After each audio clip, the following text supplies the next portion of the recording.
김진의 돌직구쇼에 오신 여러분 반갑습니다. 김진입니다. 전 오늘도 이곳 광화문 청계광장에 나와 있습니다. 시청자 여러분 주말 잘 보내셨습니까? 밤새 내리던 비가 지금은 잠시 그쳐서 소강 상태입니다. 이 비에 미세먼지, 초미세먼지가 싹 씻겨가서 그 어느 때보다 공기는 깨끗합니다. 하지만 기온은 다소 쌀쌀하니까 참고하시기 바라겠습니다. 남편을 잔인한 방법으로 살해하고 시신을 유기했던 고유정이 남편의 시신 일부를 유기한 장소가 드러났는데 그 장소가 참으로 충격적입니다. 인천의 한 재활용 업체에서 남편의 유해 일부가 발견이 됐습니다. 잠시 후에 그 이야기 상세하게 전해드리겠습니다. 저는 비가 오나 눈이 오나 매일 아침 이곳에서 여러분을 기다리겠습니다. 김재 돌직구쇼 지금 라이브로 시작합니다. 잠깐만요.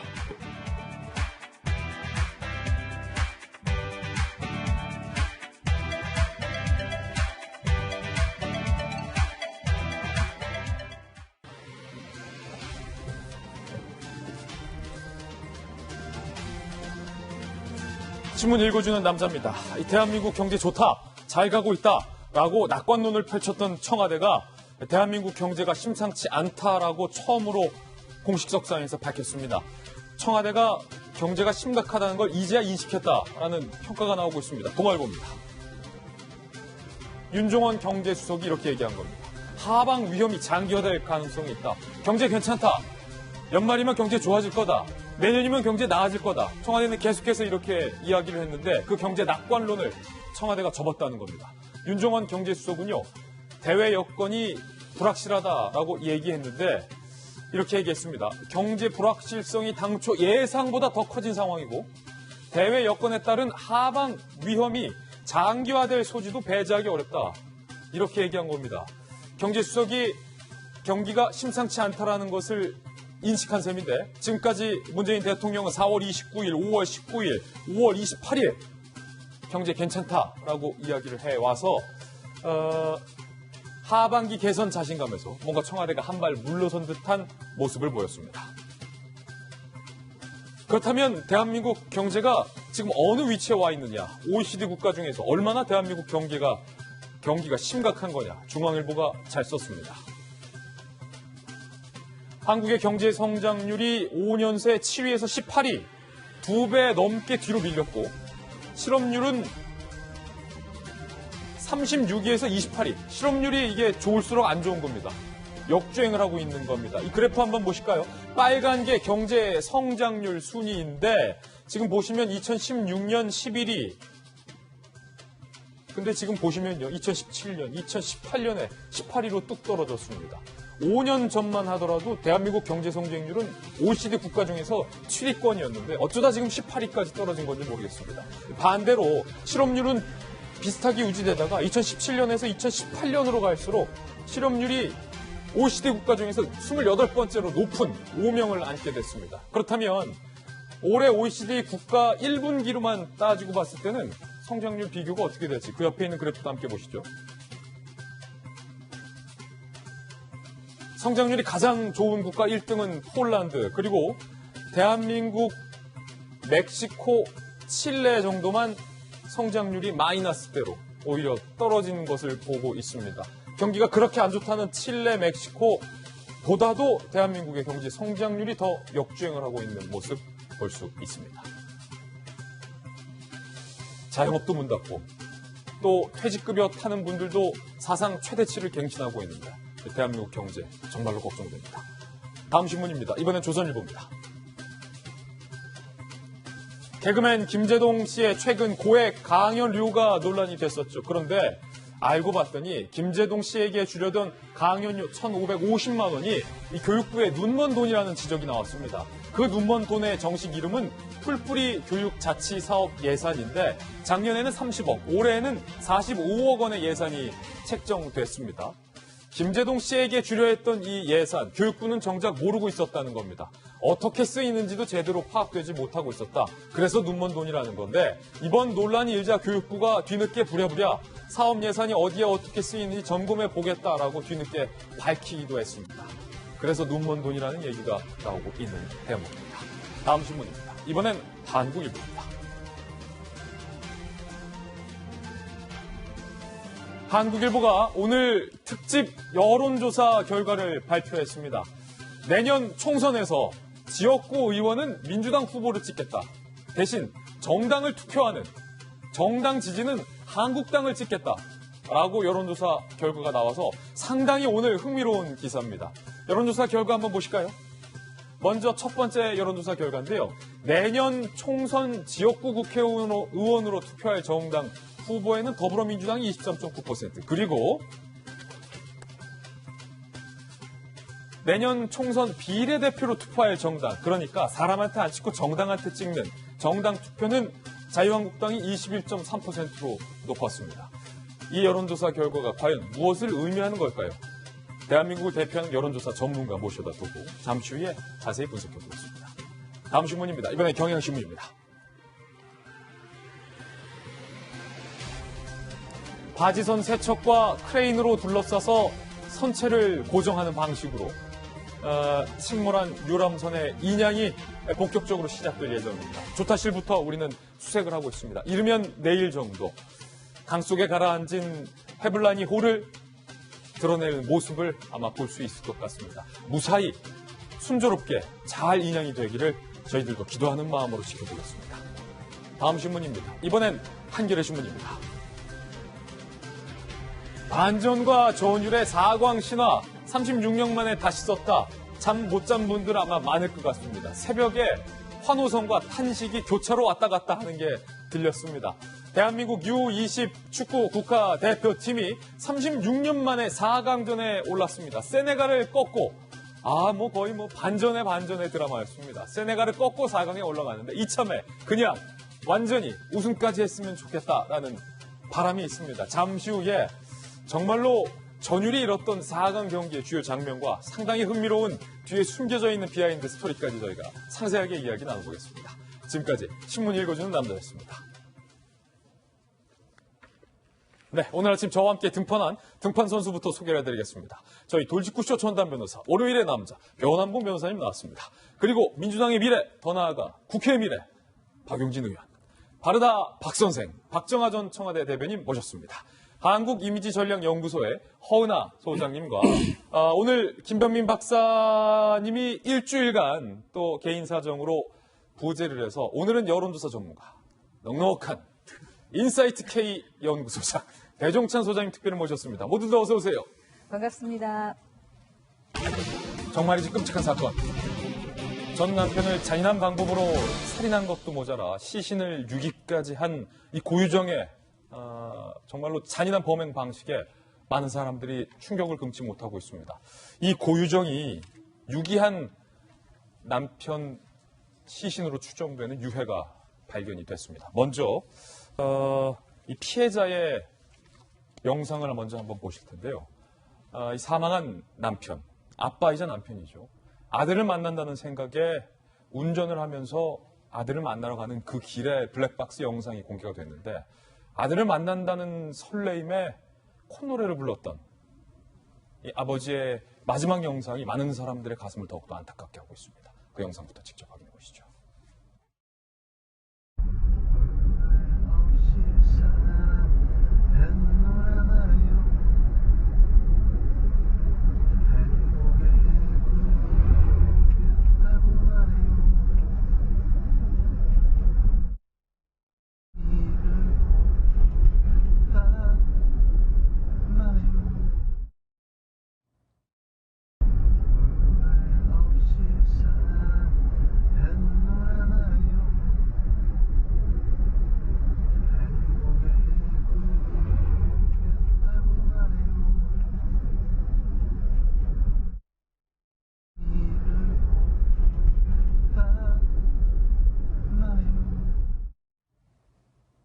이게 피해자가 남긴 마지막 영상입니다. 아이가 있는 부모라면, 특히 아빠들이라면 저 심정이 어떤 심정일지 누구나 다 공감을 할 것 같은데, 박정하 대변인. 네. 저 장면 뒤로 이제 살해가 된 거죠. 저게 이제 그 피해자의 동생이 공개한 영상인데요. 동생이 그런 얘기를 하죠. 이게 그 우리 조카한테 준 형의 마지막 선물이다. 라고 얘기하면서 조카가 나중에 이제 성인이 되면 아빠가 이렇게 너를 사랑했노라고 꼭 얘기해주고 싶다 이런 얘기를 하는데요. 글쎄요. 그러니까 얼마나 그 사무치게 보고 싶었으면 그 6살짜리 아이가 보고 싶은 저런 노래를 하고 가다가 불의의 저는 사고를 당했는데 참 말을 못하겠어요. 아마 저기 대학교에서 박사 과정을 밟으면서 아르바이트를 하면서 40만 원씩 콕 돈을 대주고 그 아이를 잘 키우게 했으면 하는 마음으로. 그다음에 사실은 이 가해자인 이 처갓집이라고 해야 되나요? 전 처갓집 경제적으로 사실 여유가 있는 집으로 알려지고 있어요. 근데도 불구하고 꼭 저렇게 이제 꼬박꼬박 돈을 보내주면서 끝내 못 봤던 아들을 2년 만에 이제 본다. 2년 법정 투쟁까지 하면서 보는 그 기쁨으로 갔다가 정말 상상도 못한 일을 당했으니 그 마음이 얼마나 크겠어요. 저 노래가 사실은 저도 가끔 어렵고 힘들 때 이제 노래방 가서 하는데요. 예. 걱정하지 말아요. 그때 부르면서 그래 할 수 있어. 아까 우리 청소년 대표팀 봤잖아요. 힘들 때마다 할 수 있어. 뭐 이런 얘기를 막 하던 그런 기운을 받던 그런 노래인데 그 노래를 하고 가서 저런 일을 당했습니다. 화면에서 쭉 봤지만은 사실은 그 저 좋은 제주도의 그 해안길 얼마나 좋아요. 날씨도 그날 좋았던데 그 설레는 마음으로 가서 놀이공원 가서 잠깐 놀고 저녁에 끝내 아이는 더 이상 볼 수 없는 그런 길로 가버렸습니다. 저도 뭐 이제 이미 컸지만은 아이 생각하고 이러면은 참 가슴이 아파요. 특히 이제 마지막에 아들의 이름을 넣으면서 이제 노래를 불렀던 게 모든 이제 아빠들의 마음일 것 같아서 사실은 좀 마음이 무겁습니다. 이 남편을 살해한 고유정의 얼굴이 공개됐습니다. 고유정의 얼굴 확인해 보시죠.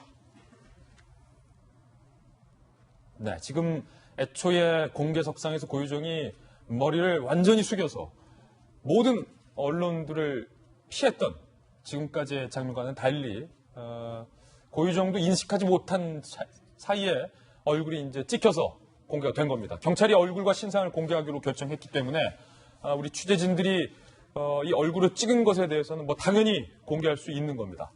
허나 소장님, 네. 뭐랄까요? 이 느낌이요.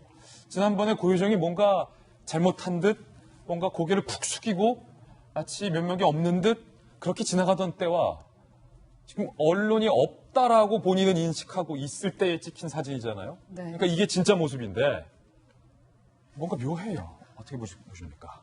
너무 평범한 얼굴인데 저희는 저 얼굴을 보면서 상당히 두렵다라는 생각을 하게 되죠. 너무나 치밀하고 그리고 죄책감 같은 건 전혀 느껴지지 않는 표정이라는 걸 아마 보시는 분들 누구나 느낄 것 같습니다. 엄마로서의 역할뿐만 아니라 인간으로서의 역할을 할 수 있는 사람인가라는 생각이 들 정도의 여러 가지를 좀 유추하게 되는데요. 저 사진 자체를 지금 찍고 있는 것 자체도 몰랐다가 저거 뭐지 혹시나 나를 찍나라는 표정으로 바라보는 그 눈빛에서 약간은 좀 선뜩함까지 좀 느껴지는 것 같습니다. 저희 금요일에 고유정 씨의 사진을 봤을 때 온 머리를 풀어 헤치고 자신의 얼굴을 가리고 그리고 몸을 앞으로 숙여서 절대 자기의 얼굴을 보여주지 않으려고 했던 그 모습 아마 기억하실 겁니다. 근데 기존의 CCTV에 찍혔다거나 지금의 모습을 보면 어떻죠? 머리를 묶고 있어요. 평상시에 고유정은 머리를 묶고 다니는 스타일이고요. 그리고 저렇게 처량하고 불쌍해 보이는 사람이 아니에요.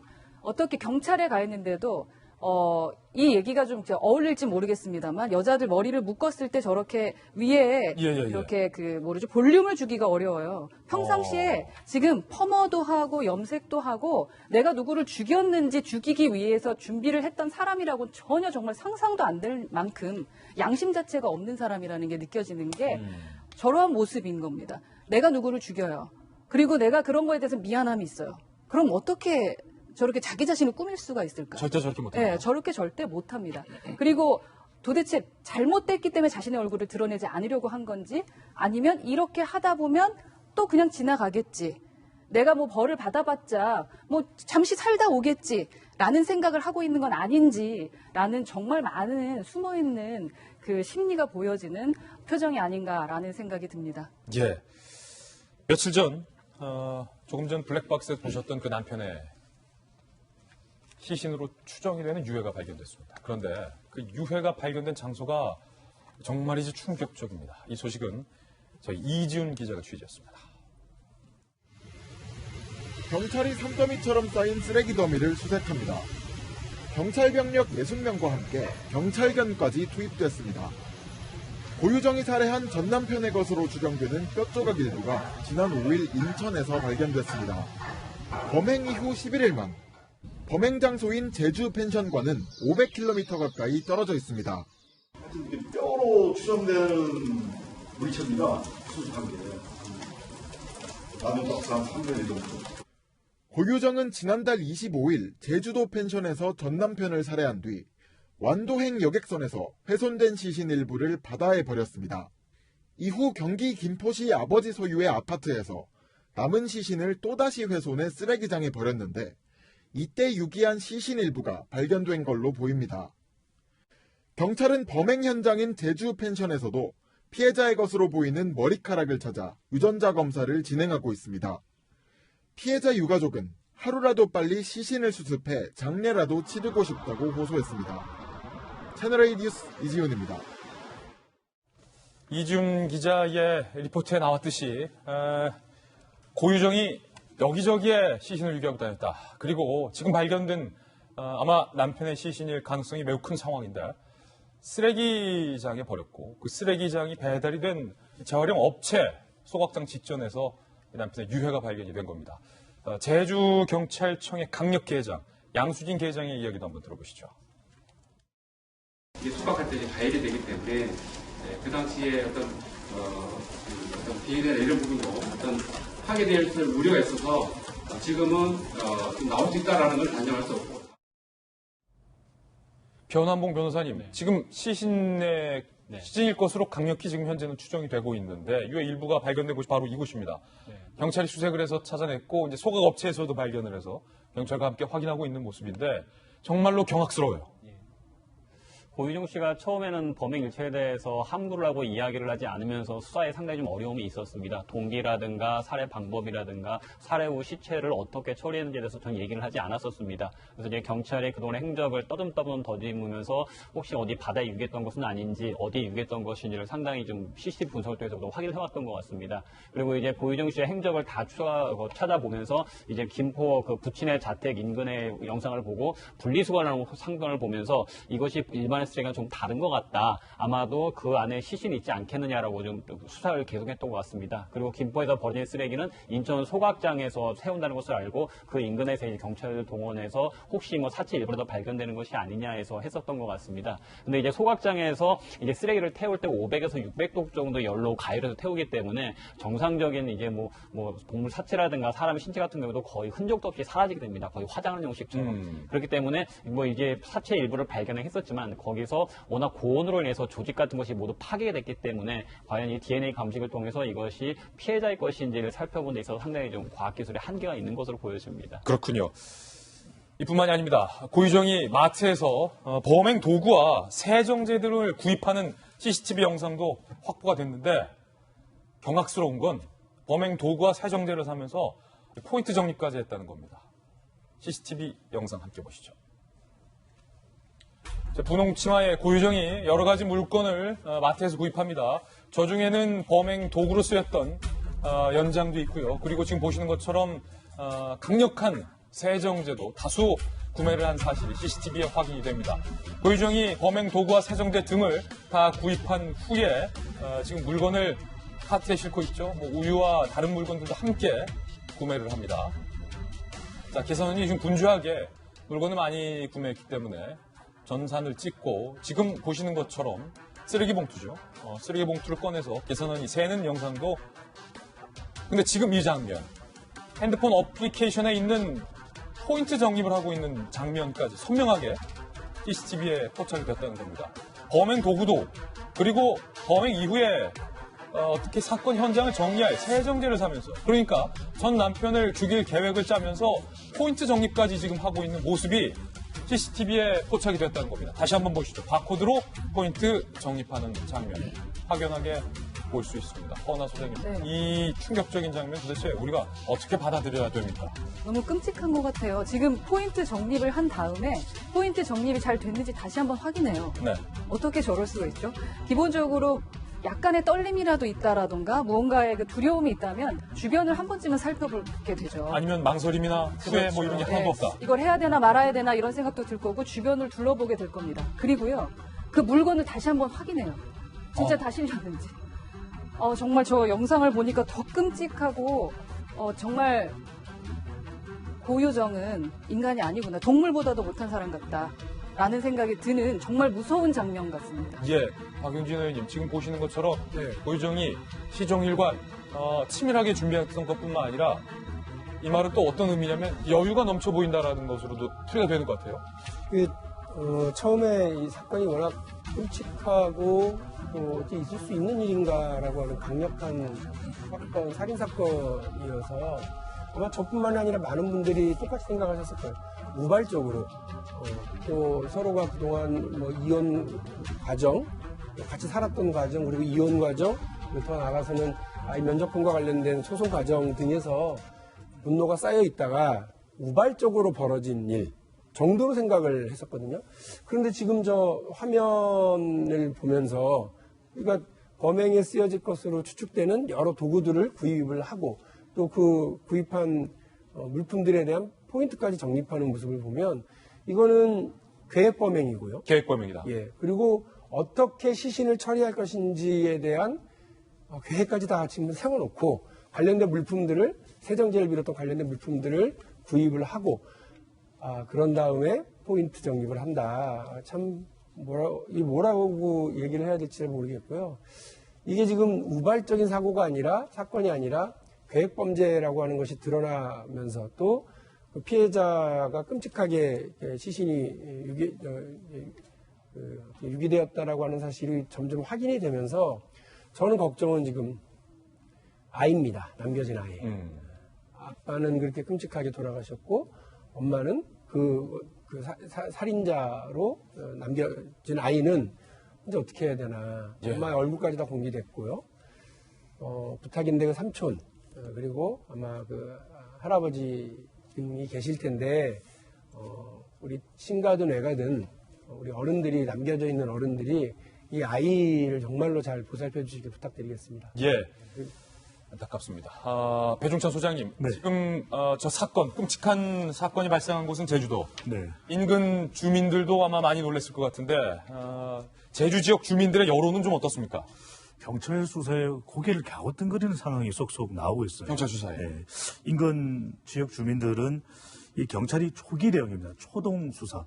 이 초기 대응을 빨리 했으면 범인 고유정 씨가 육지로 가지 않았고 시신을 유기하지 않을 것이다. 이렇게 비판을 하고 있고요. 한 언론 보도에서는 이 실종 신고 이후에도 이 유가족이 수사의 결정적인 이 역할을 한 폐쇄해로 이 영상을 경찰에 직접 찾아준 뒤에야 수사가 본격. 이 경찰이 했어야 될 일이거든요. 경찰이 했어야 됐다. 예, 이렇게 경찰의 수사도 지적을 하고 있습니다. 60여 명이 지금 경찰서로 항의 방문을 했다고요? 그럼요. 네. 고유정에 대한 이야기 전해드렸습니다. 이번엔 저희가 준비한 세 번째 뉴스를 공개하겠습니다. 네, 분위기를 좀 바꿔서 전해드리겠습니다. 총선이 1년도 채 남지 않았습니다. 그래서 각 정당들은 벌써 이미 총선 모드에 돌입을 했습니다. 내년 국회의원 총선거를 향해서 온 정당이 달려가고 있는 그런 모습인데 오늘 저희 돌직구쇼에서 월요일 특집으로 여론조사 전문가 배종찬 소장님을 모셨는데 또 마침 오늘 흥미로운 여론조사 결과가 발표가 됐습니다. 어떤 여론조사일까요? 내년 총선에 여러분은 어느 정당을 찍겠습니까? 그리고 내년 총선에 지역구 국회의원을 투표하고 싶은 정당은 어디입니까? 여론조사 결과를 함께 보시죠. 네, 먼저 첫 번째 여론조사 결과인데요. 내년 총선에 그러니까 지역구 국회의원, 박용진 의원 같은 분들이 이제 지역구, 강북구의 국회의원이죠. 투표할 정당을 물어봤습니다. 그러자 더불어민주당이 23.9% 가장 높았고요. 자유한국당이 18.3%, 정의당 3.8%, 바른미래당 2.5%, 민주평화당 0.3%. 이 모든 정당보다 가장 높은 건 이 사람들 하는 거 보고 결정하겠다. 아직 결정 못했다가 44.2%예요. 그런데 질문을 바꿔보면 결과가 달라집니다. 그렇다면 내년 총선에 비례대표에 찍어줄 정당은 누구이냐. 그러니까 사람 보지 말고 정당만 보고 뽑는다면 어느 정당에 투표하시겠느냐라고 물었더니 자유한국당이 21.3%로 가장 높았고 더불어민주당이 19.2%, 정의당 13.5%, 바른미래당 3.3%, 민주평화당 0.5%. 그런데 역시 이 사람들 하는 거 보고 결정하기다가 34.9%인데 아니 배종찬 소장님 질문에 따라서 결과가 달라요. 사람을 보고 뽑겠다는 것은 민주당, 정당을 보고 뽑겠다는 건 자유한국당이 높은데 이거 어떻게 해석해야 됩니까? 아주 흥미로워요. 아주 흥미롭다. 네네. 지역구 후보는 더불어민주당을 찍겠다. 또 이 정당 비례는 이 자유한국당 쪽이 경쟁력을 나타내거든요. 그런데 아니 비례대표를 자 정당 투표를 하려면은 연동형 비례대표제가 또 이 패스트 트랙이 통과돼야 되거든요. 이게 통과 안 되면 또 다른 이야기가 될 수밖에 없는데 이 지역구 후보에게 투표하겠다 보면 이 더불어민주당 자 비례대표는 자유한국당인데 이게 또 연동형 비례대표제가 돼야 비례대표가 있을 거 아니겠습니까? 그죠? 그런데 여전히 결정하지 못했다도 없고 지역구 후보를 보면 더불어민주당이 정당 지지율 지금 나오고 있는 만큼도 안 되고 있거든요. 아, 그렇군요. 네. 그만큼 내년 선거에서 아직 결정 못했다. 현재의 국회의원들로는 안 되겠다. 이런 비율이 또 상당히 높다는 걸 우리가 44.2% 확인할 수가 있겠습니다. 그렇군요. 네. 이거를 보면요, 박정환 대변인, 일단은 뭐 자유한국당 얘기를 좀 먼저 해볼까요? 자유한국당 얘기 보면 찍고 싶은 사람들은 아까 비례대표처럼 꽤 많으신데 뭐 누구 마음에 드는 사람은 없다. 뭐 이렇게 해석이 되는 겁니까? 이제 그렇게 해석할 수도 있죠. 그러니까 지금 모르겠다 아직 결정 못했다가 44.2% 그다음에 34.9% 이렇게 나오잖아요. 지역구 비례 뭐 합쳐서. 그러니까 국민들 우리 유권자들은 아직 결정을 못한 상황이고 여전히 지금부터 10달 정도 남은 총선 향후에 어떤 일들이 생길지 모르고 그동안 국민들의 마음에 다가갈 수 있는 쇄신과 혁신을 할 수 있는 그리고 새로운 인물들을 보여줄 수 있는 정당에게 국민들이 이제 표를 갈 텐데요. 이게 남은 숙제라고 보여지지만 지금까지 보여줬던 지역구에서는 여전히 민주당. 예. 근데 비례대표는 자유한국당. 이렇게 하는 거는 저는 이렇게 해석하고 싶어요. 문재인 정권에 대해서 할 말이 좀 많다. 아직은, 그러니까 벌써 좀 아쉬운 점이 많다. 그러나 아직은 자유한국당에 맡기지 못하겠다. 못 믿었다. 이 좀 뭔가 부족하다. 예. 이런 정도로 해석을 해야 되는 게 아닌가 싶은 생각이 좀 들고요. 그러니까 지역구에서는 그런 영향이 나오지만 쭉 나온 차기 대선 후보들을 보면은 다음 대선에는 여당 심판, 야당 심판이 공이 나오고 그 다음에 쭉 나열된 후보들을 합치면 또 의외로 숫자가 비슷해요. 예. 이런 것들을 보면 앞으로 남은 10개월 동안 어느 당이 더 쇄신하고 개혁하고 그다음에 과거에 있었던 일을 털어내고 새로운 인물들을 국민 앞에 예. 내놓느냐가 결과를 한번 가름하는 예. 중요한 요소가 되지 않을까 하는 생각이 듭니다. 민주당 같은 경우는 찍고 싶은 사람들은 많은데 민주당의 정당은 사람에 비해서는 좀 지지율이 낮게 나오는 경향. 다른 여론조사 항목도 있는데 하나하나 흥미로운데 하나씩 보시겠습니다. 자, 이렇게도 물어봤어요. 이제는 대선까지 갔어요. 벌써 대선이야. 2022년 대선에서 집권 여당을 밀어주겠느냐 아니면 정권을 교체해야 된다고 생각하냐라고 물었는데 상당히 흥미로운 결과가 나왔습니다. 민주당 한 번 더 밀어줘야 된다가 45.8%, 정권 교체를 해야겠다가 45.8%로 동률이 나왔는데 지금 소수점 한 자릿수까지 똑같단 말이에요. 이게 돼요? 회장님? 그러니까 이런 통계가 나왔다라는 것은 지금 마치 문재인 대통령의 국정 운영 평가를 보는 것 같아요. 긍정평가와 부정평가 거의 비슷해요.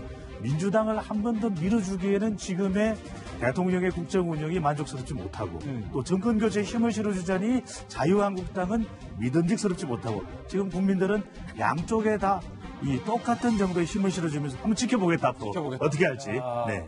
상당히 흥미롭습니다. 그리고 대선 이야기 나온 김에 차기 대선 주자 지지도 여론조사 결과도 발표가 됐습니다. 함께 보시죠. 차기 대선 후보 지지도 순입니다. 황교안 대표가 17.7%로 1위, 이낙연 총리가 12.0%, 그리고 유시민 노무현재단 이사장 안 나간다는 분이 현재 9.3%예요.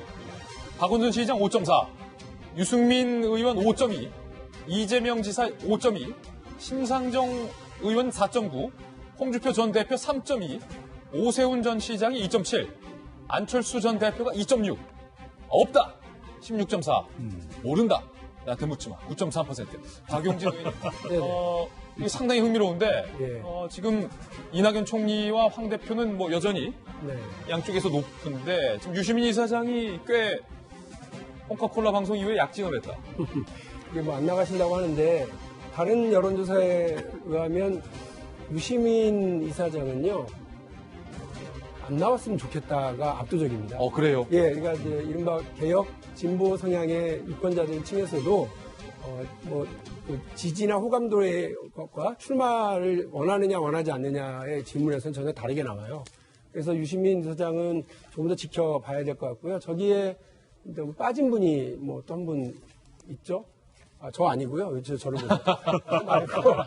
저 말고 저기 우리 이제 경남지사 김경수 지사가 빠져 있어서. 김경수 지사는 아예 지금 포함이 안 됐다. 예, 그래서 어떻게 된 건지 잘 모르겠는데요. 전체적으로 보면 있잖아요.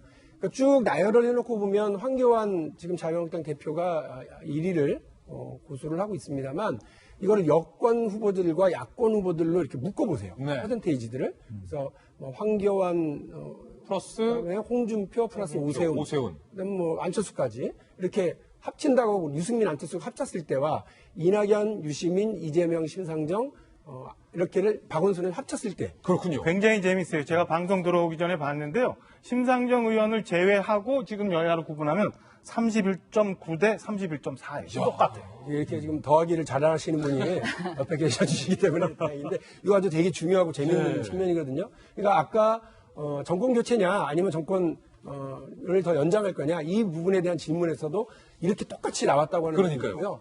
다만 저는 이 여론조사에서 한 가지 제가 이렇게 마음의 유형을 삼는 건 그거죠. 그러니까 우리 이번 총선에 내년에 있을 총선에서 어느 정당을 찍어줄 거냐. 그래서 민주당에 심판할 거냐 아니면 보통 심판론이거든요. 총선은. 그래서 여당 심판이냐 야당 심판이냐. 야당 심판이 더 높습니다. 네. 근데 그거는 사실은 지금 그 정당 지지율하고 비슷하게 가는 거긴 합니다만 아까 다들 분석하신 게 맞아요. 그러니까 야당은 너무 이념적으로만 그리고 비판적으로만 얘기하고 대안을 제시하지 못한 채로 밖으로만 돌고 있어서 국민들의 어떤 불만을 담아내지 못하고 있고요. 또 여당 더불어민주당은 뭔가 이렇게 좀 든든한 신뢰를 주고 있지 못하다. 정권을 또 한 번 연장하기는 어려울 것 같다. 이렇게들 보고 계시는데 분발하겠다는 말씀으로 우리 민생을 잘 보듬겠다는 말씀을 대신하겠습니다. 여론조사 흥미로운 결과까지 분석을 해봤습니다. 이번엔 저희가 준비한 다음 순서입니다. 취재수첩 Y가 준비되어 있습니다. 오늘은 과연 어떤 사건이 준비되어 있을지 저와 함께 이동하시죠.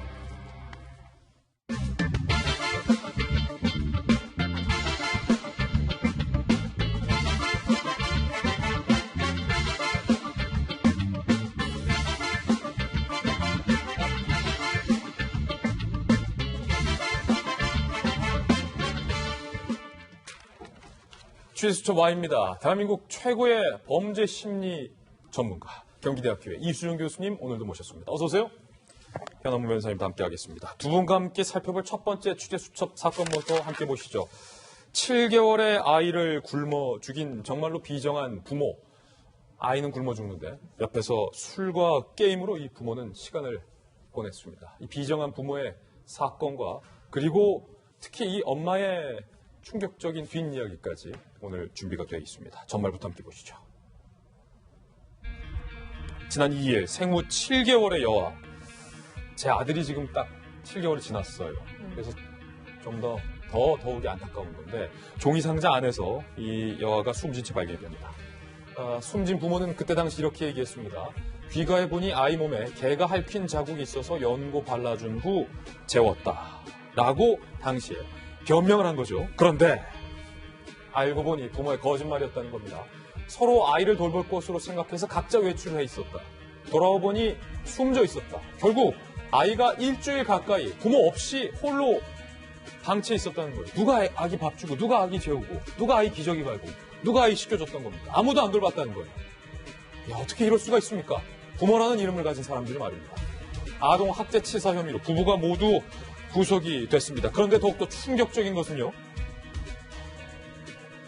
7개월 딸이 숨지는 사이에 이 엄마라는 사람이 술 먹고 게임하고 난리가 났다는 겁니다. 지난달 25일 이 엄마의 SNS 계정에 이런 글이 올라옵니다. 사진이 올라옵니다.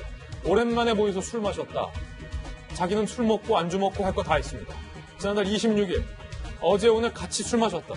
이틀 내내 술 먹은 거예요. 술 안주도 올립니다. 27일 어제 술 마시고 오늘도 술 마시고 또 술 먹어요.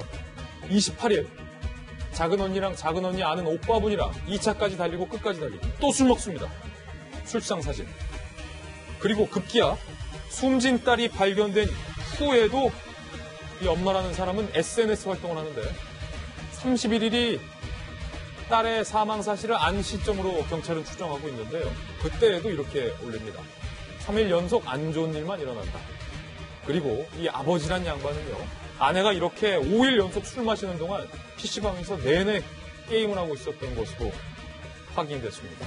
자기 딸아이가 사망했는데 그걸 그냥 안 좋은 일 중에 하나라고 묘사하는 엄마와 게임만 하고 있는 아빠. 이들 부부의 모습과 이야기 들어보시죠. 아이를 6일 동안 왜 방치했습니까? 처음에 경찰에서는 왜 거짓 진술을 하시게 되신 거죠? 종이박스에 두신 이유가 뭐예요? 아이한테 하고 싶은 말 없으세요? 아이를 방치한 이유가 어떤 거세요? 아이를 오랫동안 혼자 두면 잘못될 거라고 생각 못 하셨습니까? 이수정 교수님. 네. 아니 어떻게 이럴 수가 있나? 이들의 심리는 무엇인가? 도대체 무슨 생각으로 이랬나? 답답합니다. 지금 이제 이 사건을 보면서 사실은 이 사건이 그냥 단지 단발성 한 건이 아닐 개연성이 굉장히 높다. 이게 이제 문제인 거예요. 그렇군요. 사실은 이 이제 엄마가 나이를 보면 18세이거든요. 지금 임신한 10개월을 뺀다 손 치더라도 한 17세부터는 거의 학교를 안 다닌 거잖아요. 네.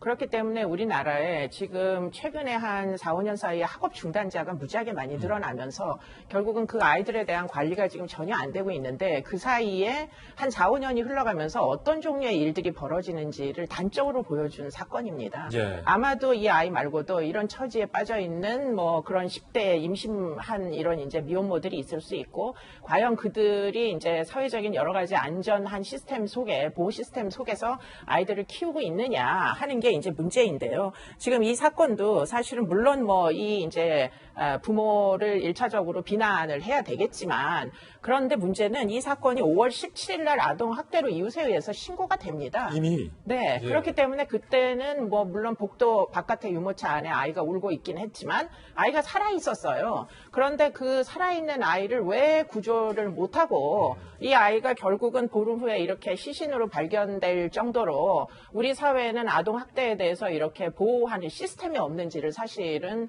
또 다른 이제 책임의 이제 뭐 주체로 한번 생각을 해볼 필요가 있습니다. 그건 역시 또 다른 방치다. 그렇습니다. 10대 아이들에게 이 부모가 되기를 기대하고 방치하는 것도 사실은 어떤 사회적인 뭐 책임의 방치이면서 동시에 그들이 아이를 낳아가지고 아이가 결국은 학대 치사에 이를 수밖에 없도록 하는 것도 심지어는 이웃이 신고를 하고 구조를 요청했는데 왜 구조가 안 됐는지 이 부분을 사실은 자책하는 수밖에 지금 방법이 없는 그런 사건이라고 보입니다. 그래서 더욱더 안타까운 사건인데 아무리 나이가 어리다고 하지만 이 모성이라는 게 있고 부정이라는 게 있는데 지금 이 부부가 싸웠다고 해요. 남편과 싸워서 아내는 홧김에 지금 며칠입니까? 5일 내내 술만 먹고 그렇죠. 남편은 또 아내랑 싸웠다고 5일 내내 지금 PC방에서 게임을 했는데 네. 아무리 나이가 어리다고 하지만 본인들이 그러고 있는 동안 이 마음이 편치는 않았을 것 같은데. 마음이 편치 않았으니까 뭐 좋은 일 아닌 나쁜 일이 일어났다고 아마 SNS에 글을 올렸겠죠. 예. 그런데 문제는 뭐냐면 모성도 부성도 본능이 아니라는 거예요. 많은 사람들이 애만 낳으면 갑자기 엄마가 되는 줄 알고 있지만 절대 그렇지 않습니다. 절대 그렇지 않다. 모성이든 부성이든 사실은 학습되는 겁니다. 후천적으로. 제대로 된 부모의 보호 아래서 큰 사람만이 부모가 제대로 될 수가 있는 거예요. 그런데 아무것도 보호 안 해주고 아이들 그냥 방치해놓고 결국은 임신해서 출산하고 이 아이들만 결국은 이제 어른아이가 된 거죠. 어른아이가. 이들만 비난하는 게 결국 우리의 할 일인지 한 번쯤은 돌이켜봐야 됩니다. 좋은 지적해 주셨어요. 변함 변호사님. 처음에는 이들 부부가 반려견 탓을 했지만 사실이 아니다. 거짓이다. 이제는 서로에게 책임을 떠넘기고 있다고요. 경찰에서. 이수정 교수님 말씀하셨던 것처럼 결국 준비되지 않았기 때문에 그냥 어떻게든 이 상황을 모면하고 자신의 책임만 회피하려고 했던 것 같습니다. 그러니까 지금 청소년들 같은 경우에 뭐 인권이 중요하다, 또 뭐 학생에서 권리가 중요하다, 그것만 강조다 보니까 어른으로서 무엇을 그의 권리에 걸맞는 의무를 해야 된다, 책임을 져야 된다는 인식이 좀 없었던 것 같습니다. 이 사고 같은 경우에도 아마 그 보니까 그냥 학교를 관두고 어떻게 게임하다가 만난 남성과 동거를 시작하고 그러다가 준비 안 된 상태에서 애를 낳고 준비 안 된 상태에서 애를 낳으니까 또 도저히 감당할 형편이 자체는 안 되겠죠. 그냥 일단 다 큰 애기 자체는 이쁘겠지만 자신들이 그것을 돌봐준다고 생각하니까 준비 안 돼서 뭘 알겠습니까? 애들이 애들을 키우는 상황인데. 그러니까 좀 권리에 걸맞게 본인의 책임과 의무를 다하는 것도 보여야 될 것 같은데 지나치게 권리만 강조하다 보니까 이제 어떻게든 책임을 회피하고 상황만 머무르려는 좀 안 좋은 어른인 것 같습니다. 예, 안타까운 첫 번째 사건이었고요. 이번엔 두 번째 취재 수첩 사건을 함께 살펴보겠습니다. 바로 이겁니다. 국가공무원, 행정고시로 불리죠. 패시하기 상당히 어려운데 행정고시 5급 공개 시험에 합격하고 연수원에서 연수를 받던 교육생이 수업 시간에 다른 교육생, 여학생을 몰래 촬영을 하다가 퇴학까지 당했습니다. 이 황당한 사건의 정말 함께 보시죠. 5급 공무원 합격자 퇴학당하니요. 아니, 야, 이거 진짜 여기도 진짜 할 말 많아요. 그렇게 열심히 공부해놓고서 남들 다 부러워하는 행정고시 합격하고 이게 무슨 망신입니까 이게. 참. 국가공무원 5급 공채 합격 후에 지난달 초부터 충북의 국가공무원 인재개발원, 저기 인재개발원도 좋아요. 공기도 좋고 20대 남성 A씨 이제 저거 연수원 끝나면 이제 현장 배치돼서 5급이면 상당히 높게 시작하는 거잖아요. 그런데 공부를 하라고 갔다 왔더니 수업 중에 착각 소리가 안 나는 무음 카메라 앱까지 어떻게 찾아서 또 다운했어요. 요즘 저런 것도 잘 없는데. 그리고 자신의 휴대전화로 앞에 앉아있는 여성 교육생 B씨를 촬영하기 시작합니다. 결국 이 동기들과 또 해당 피해 여학생이 불법 촬영했다는 것을 적발 인지하고 신고를 했습니다. 퇴학 조치까지 됐는데 인재개발원 측이 이 A씨의 휴대전화를 확인해 봤는데 이게 단순히 그냥 동의를 안 받고 이렇게 찍은 불법 촬영이 아니라 이게 사진을 보니까 좀 정도가 심했다는 거예요. 어떻게 했느냐? 이 여학생이 상체 부위를 집중적으로 찍은 사진들 그리고 치마 속을 찍은 사진까지 발견이 됐습니다. 인재개발원 교육생 윤리위는요. 이 A씨를 퇴학 조치하기로 결정이 됐는데 교수님, 아니 이걸 대범하다고 해야 돼요? 아니면 무모하다고 해야 돼요? 한심하다고 해야 돼요? 어떻게 말해야 됩니까? 이게 만약에 5급 공무원 합격자가 아니고 초등학생이라고 하면 전 이해가 되는 사건인데요. 초딩이라면? 네. 근데 도대체가 이게 도대체 상식적인 사건인지 일단 알 수가 없고요. 그러니까요. 이게 정말로 학업 성취도와 인성의 성취도하고는 완전 별개 문제다.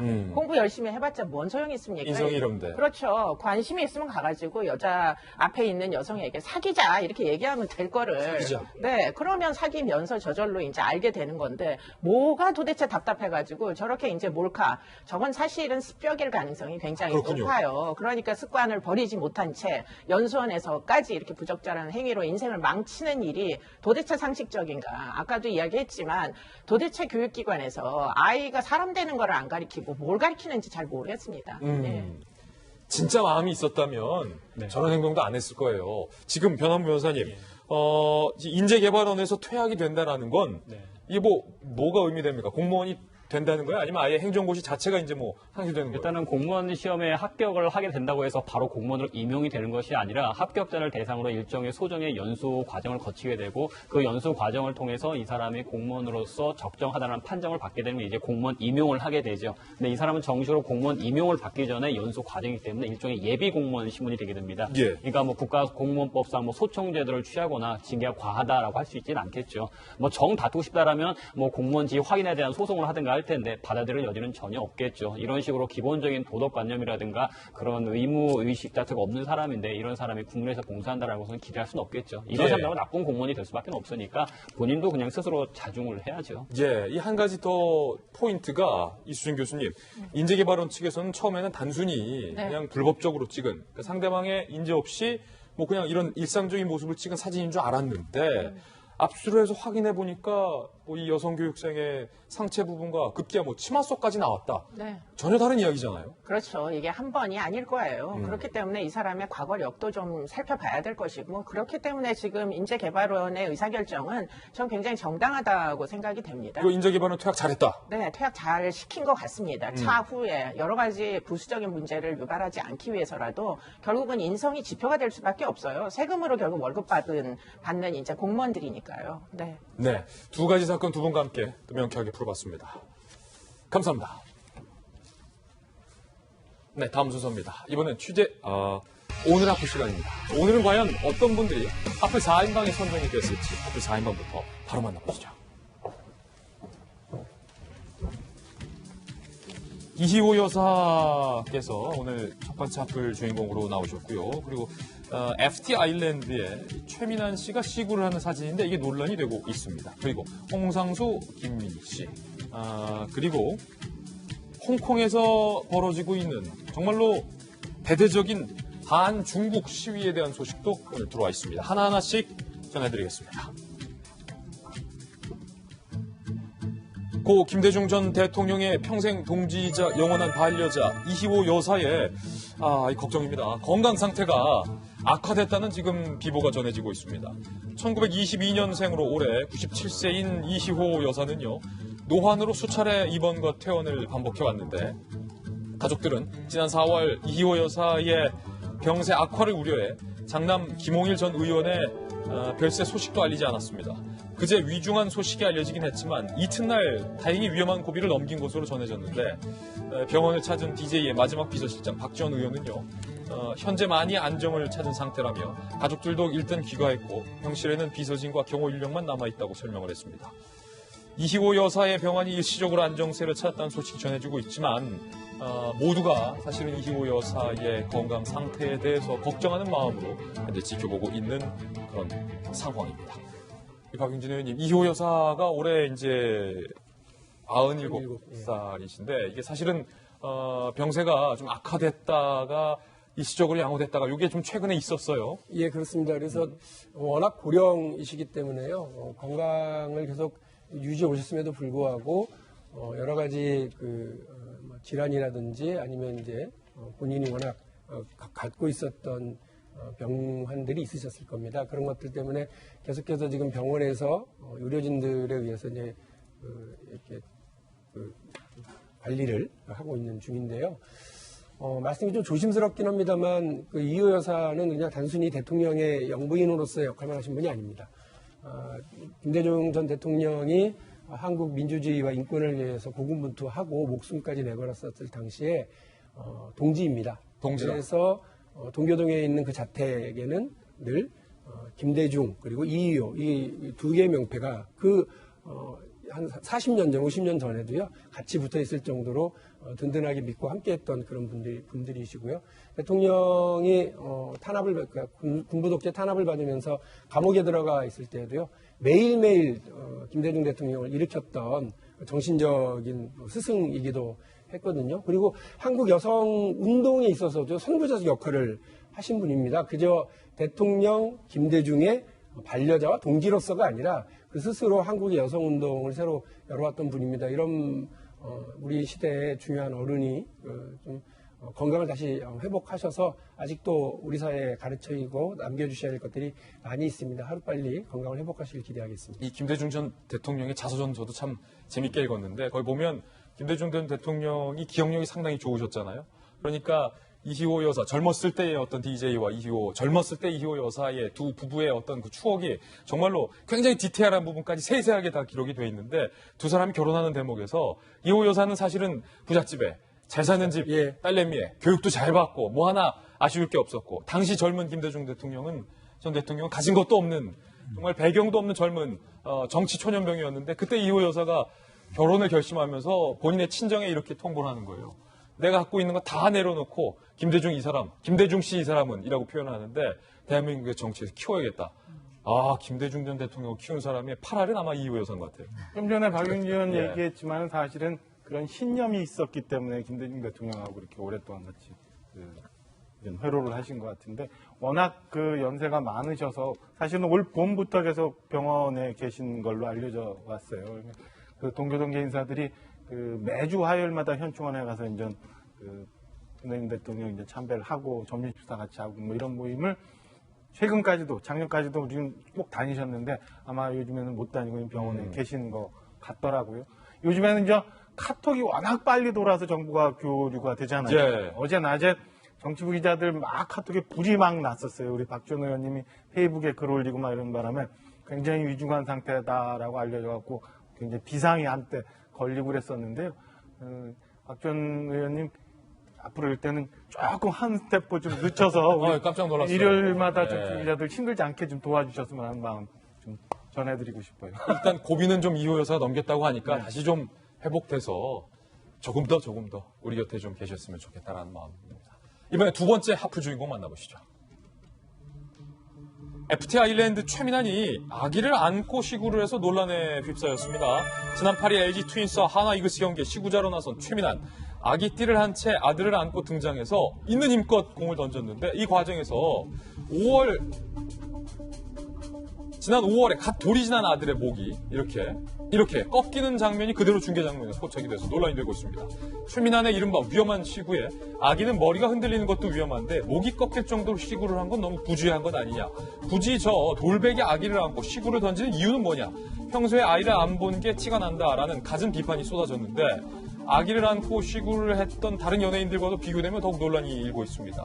쌍둥이 서준 형제를 앞뒤로 안고 시구한 이휘재와 또 2015년 쌍둥이 딸 라유리를 안고 시구한 SES 슈의 안정적인 모습과는 확연한 차이가 난다는 겁니다. 논란이 계속되다 최민환은 저의 부주의로 인해 아이가 위험할 수 있었다며 아이가 안전하고 건강하게 자랄 수 있도록 최선을 다하겠다며 사과를 했습니다. 이게 호나 소장님 사실은 아기띠로 아기를 안았다고 하더라도 왜냐면 제 아이가 지금 8개월 아들이잖아요. 아들이 절 닮아서 얼굴이 똑같이 생겼는데 튼실해요.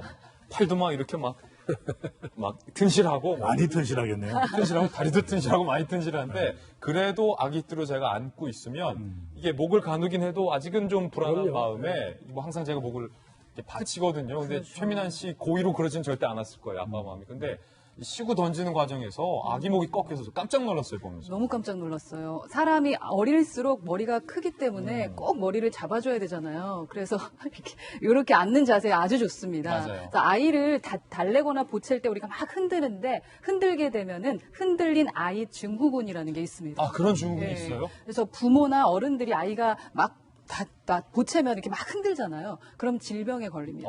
그래서 흔들린 아이 증후군이라고 판명이 나면 30%가 사망을 하고 그리고 60% 이상은 뭐 장애 증후도 생기고 여러 가지 증후들이 생기기 때문에 절대 아이가 보챈다고 하더라도 너무 많이 흔들지 말아야 되고요. 특히 우리 부모들은 알거든요. 아이 머리를 꼭 잡아줘야 됩니다. 그래서 2세 이하의 영유아를 키우시는 분들은 요 머리 잡는 거 꼭 잊지 않으셨으면 좋겠고요. 근데 이 부부 같은 경우는 사실 혼전의 아이를 가져서 그럼에도 불구하고 함께 결혼해서 이 아이를 키우고 있잖아요.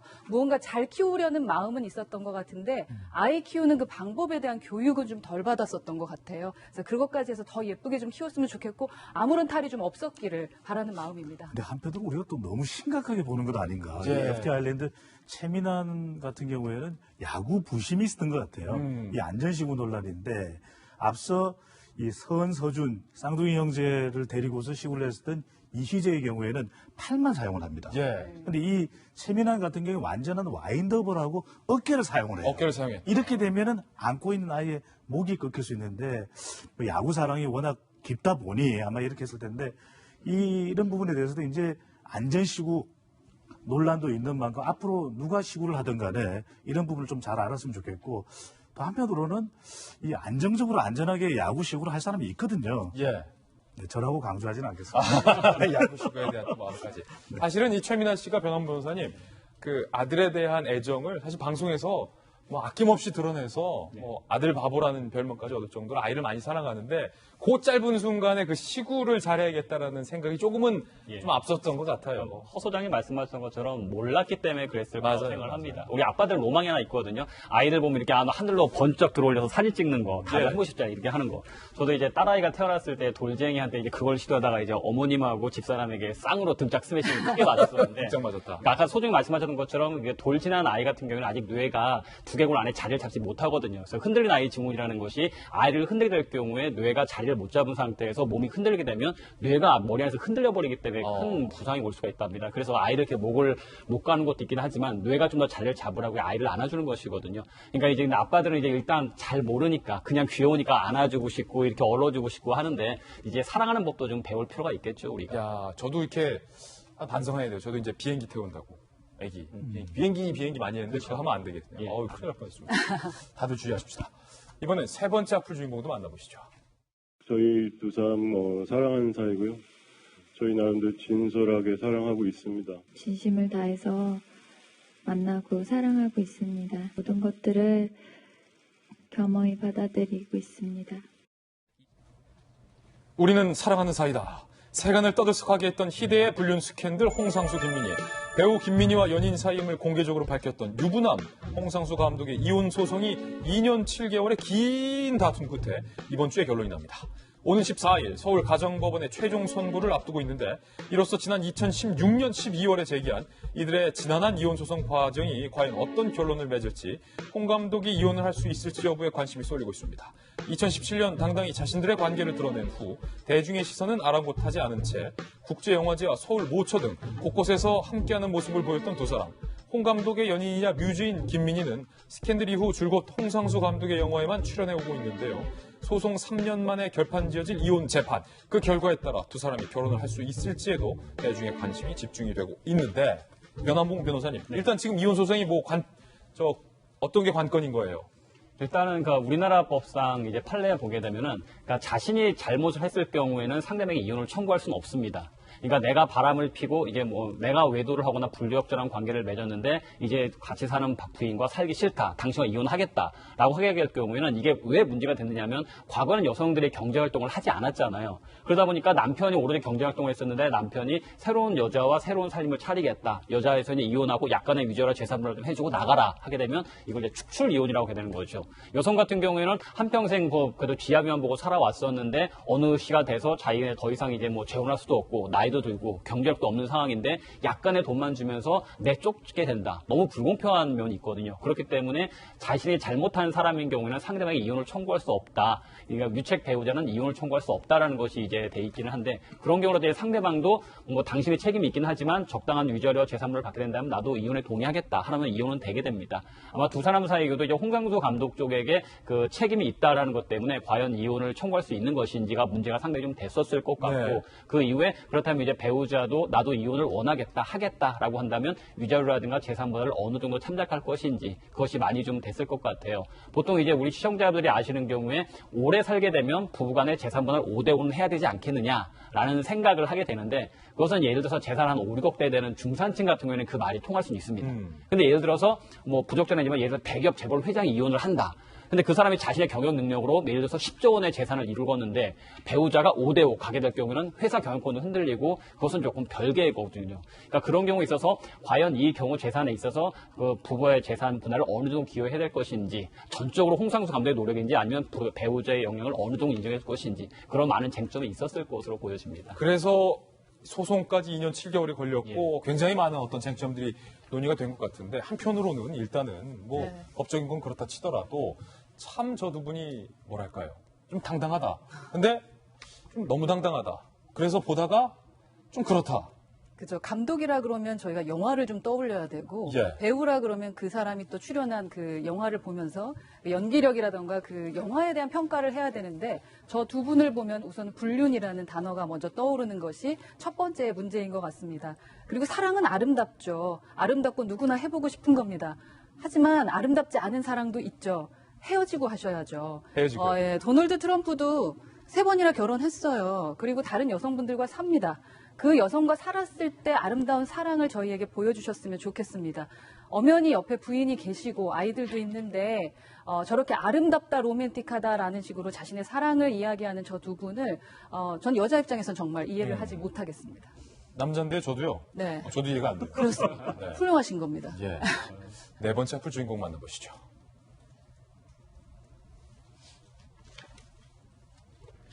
어제 홍콩에서 100만 명이 넘는 홍콩 시민들이 거리로 쏟아져 나온 대규모 시위가 열렸습니다. 지난 1997년 중국 반환 이후 최대 규모의 시위였는데요. 바로 범죄 용의자를 중국으로 넘길 수 있게 허용하는 법안 추진 때문입니다. 홍콩 정부가 중국, 대만 등 범죄인 인도 조약을 체결하지 않은 국가에도 범죄인을 인도할 수 있도록 하는 범죄인 인도 법안에 반대하며 홍콩 시민들이 거리로 나선 건데요. 논란이 되는 이유는 중국이 홍콩의 범죄 용의자들을 언제든 임의로 불러들일 수 있다는 이유 때문입니다. 즉 중국 정부가 반체제 인사나 인권운동가를 중국 본토로 송환하는 데 이 법을 악용할 수 있다면서 홍콩의 법치를 침해할 것이다. 중국이 홍콩의 독재를 꾀하고 있다. 이렇게 외치고 있습니다. 또한 친중국 성향의 행정수반인 캐리람 행정장관의 사퇴를 요구하는 목소리도 홍콩 현지에서 들려오고 있습니다. 박정환 대표님 마치 지금 100만 명이 지금 홍콩 거리에 쫙 쏟아져 나왔는데 마치 지금 홍콩 독립을 요구하는 듯한 그런 시위의 어떤 열기예요. 그러니까 뭐 시간은 제법 지났습니다만 사실 홍콩이 이제 영국에서 이제 중국으로 넘어가면서 그동안 경제적인 문제도 뭐 다소 뭐 문제는 있었습니다만 그래도 거의 독립을 많이 인정해주고 그렇게 지내왔는데 사실은 최근에 이제 중국이 여러 가지 국내 사정 등등으로 해서 지금 막 문제가 되고 있는 범죄인 인도 조약 같은 걸 좀 하려고 하는데 홍콩에 계신 분들이 이제 걱정하는 건 사실은 중국이 저렇게 하다가 혹여 있을 수 있는 단체제 인사들을 막 중국이 막 마음대로 범죄인 인도 조약이 협의가 되면은 불러들여서 고생시키고 그다음에 그동안 자유롭게 있었던 홍콩의 뭐 정치, 경제, 사회 이런 부분들이 중국에 너무 예속되고 할 수 있는 말을 못하게 되는 거 아니냐라는 시위를 하고 있는 거거든요.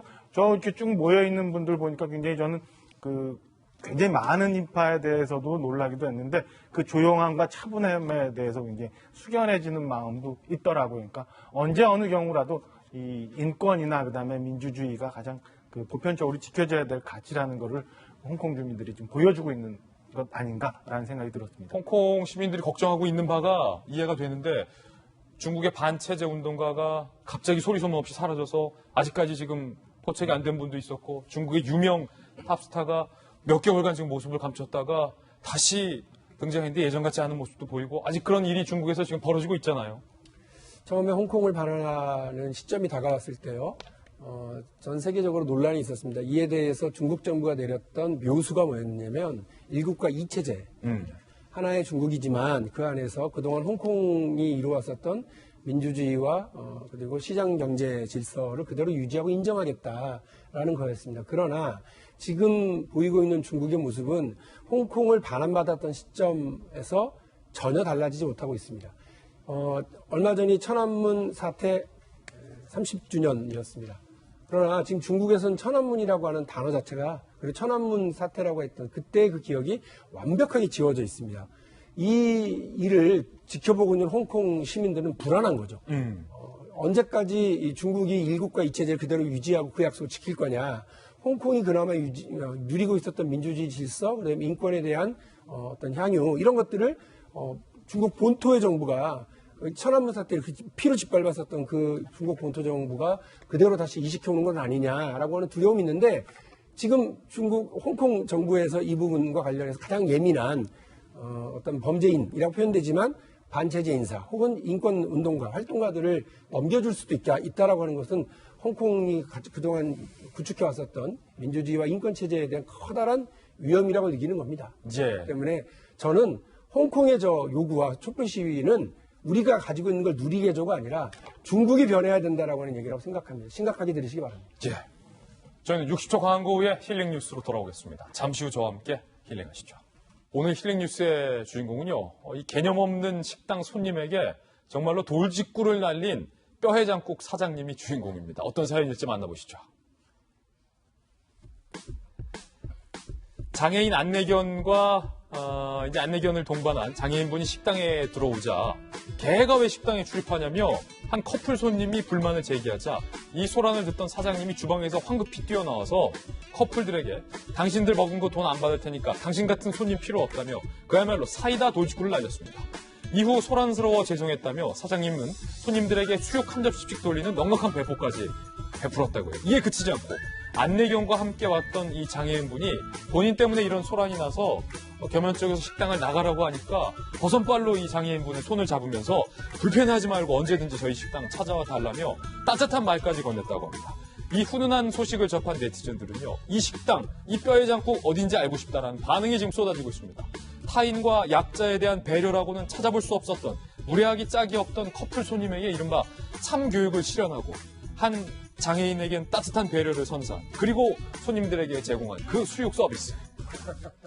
이 뼈해장국 사장님께 이 말씀 드리고 싶습니다. 사장님 엄지척 따봉.